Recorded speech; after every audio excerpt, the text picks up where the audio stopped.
So hi, very good morning. Welcome to EduBridge. My name is Anurag Tiwari and I am a master trainer. And I am having over 8 years of experience in communications training, soft skills training, but obviously, and customer service and retail training, and of course finance training as well. So I'm having versatile experience in terms of training of different sectors, whether it's finance, retail, communication, soft skills for that matter, and other personality development trainings. So let's start for the today's topic. So one of the most favorite topic of mine and but obviously the demand of industry that requires today. The topic is called communication. So today we will going to learn about what communication is, what are the elements of communication, and how can we increase our communication, and what are the things that needs to be kept in mind to make our communication perfect. So let's start the topic communication. See, communication is the most important topic. Why I am saying? Because if you want to get a job, if you're working somewhere at your workplace, but obviously you need to have very strong communication. Because if your message is not clear, you cannot be able to solve the purpose. Now, what is communication? So when I say communication, so communication means when you are transferring your ideas, your thoughts, your feelings to the next person, and next person understands it, and but obviously gives it a nod, maybe by saying yes or maybe by saying no. So if in case it's yes, that means that person has understood what you have just said, and that is called a clear communication. And if in case someone has not understood what you have said, he might be in a confusion of state of confusion. He might not know, sorry, I didn't understood. So that is not a communication. So in short, if I have to define the communication, communication means transferring my idea, my feelings, my words to the next person, and he understands it. After understanding it, he gives me the feedback. So let us understand this communication process via diagrams. So let's see the diagram. So for communication to start with, it requires a sender. So I am a sender. When I am sending something like a message to you, then you are a receiver. But when I am sending the message, I am using a medium. Now what is medium? Medium may be my voice, medium may be my body language. So that is called medium. When you are receiving my message, you are a receiver and you receives it. So when you give a feedback to me in terms of saying yes or maybe no, whatever, and that is called communication process, and that makes this complete or maybe incomplete if in case you have not understood what I have just said. So communication starts with sender. There is a medium, that may be voice or body language, then a receiver like you who receives it, and you give me the positive feedback, and the positive feedback means communication is perfect and it's clear. So that is something about communication thing. Now the most important aspect to learn and to understand, if you really want to understand this topic, we need to go through one of the important elements of communication, and that starts with verbal communication, the number one, and second is non-verbal communication, the number two. Now what is verbal communication? So very simple. When I'm talking with you, I'm using my voice so you can hear me, and that is called verbal. Now to make this verbal communication very clear, you need to understand three things, and trust me, these are very simple things. If you follow these three things, you will going to understand what verbal communication is. So let's start with the first aspect of verbal communication, and that says fluency. Now what is fluency? Take for example, when I say hi, my name is Anurag Tiwari and I am a master trainer.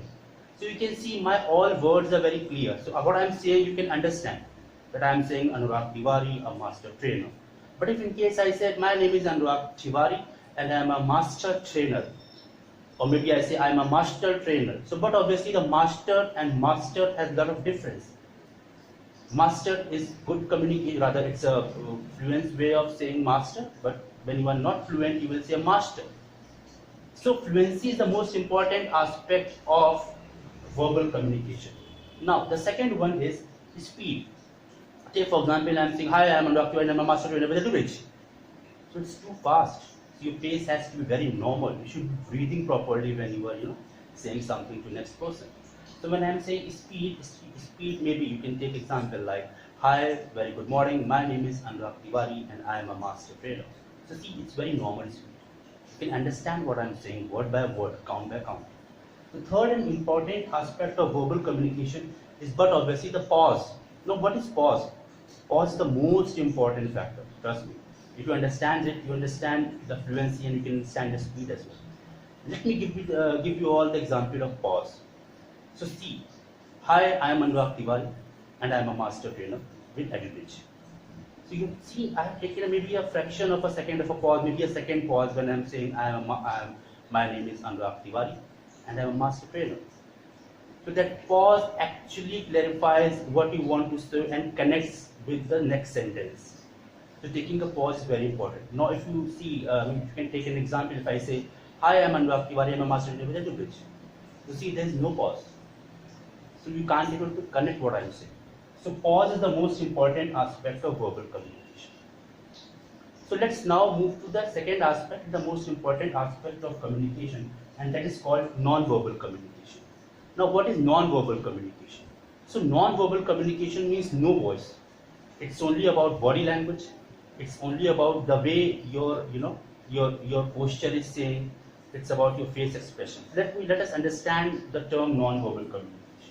So as I said, non-verbal communication means no voice. But trust me, this is the most important and crucial part of communication, because this has no voice, but it really says lots of things. So take for example, when I say body language, so body language means my posture. So my posture has to be normal when I'm standing in front of you. So I should not be leaning too much forward, maybe leaning too much backward as well. Second most important aspect is my face expression. So when I'm saying face expression, that means the face expression should be very normal. You should feel happy that you are enjoying the moment. You should having a smile on your face, a pinch of a smile, but obviously creates lots of difference when you are communicating with someone. And smile usually does not have so much voice until you make it a laughter.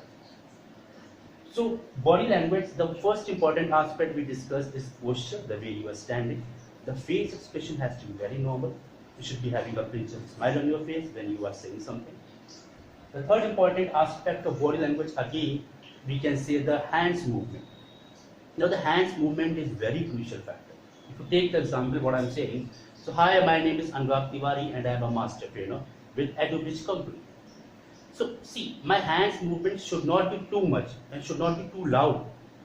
Very normal, use of hands movement actually makes you feel more confident, and you can actually, speak your heart out when you're using your hands. But if you are using too much of hands, that probably take the attention away from you. So that is very important when I'm saying use of hands. So what I have learned in non-verbal communication is what obviously the body language.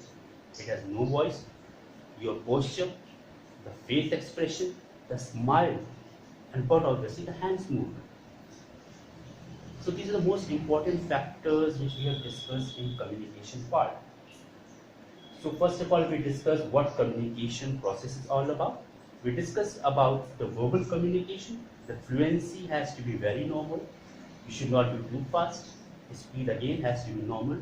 You need to be very clear when I'm saying fluency, and you need to be very normal, at normal pace when you are speaking something. The pause is again a very important factor. So you can see I've just taken a pause and I've said it's a very important factor. And the second most important part which we discuss is non-verbal communication. So this topic is not only about learning and reading and understanding, it's about practice. The communication is something which you need to practice daily. So I am practicing it daily, even if I have understood or if I have not understood. So when I am saying practicing it daily, that means you should understand the important elements of verbal and important elements of non-verbal communication. And trust me, if you are practicing it, you're going to succeed in your professional life, in your professional career, and personal life as well. Because this is the most basic crux of any soft skills or any personality development program. So this is something which I want to speak to you. Thank you so much for enjoying this session of mine. But before signing off, I would like to speak to you, and please visit our website, that is www.edubridgeindia.com. Thank you so much. I hope you have enjoyed this particular session. Thanks a lot. Thank you.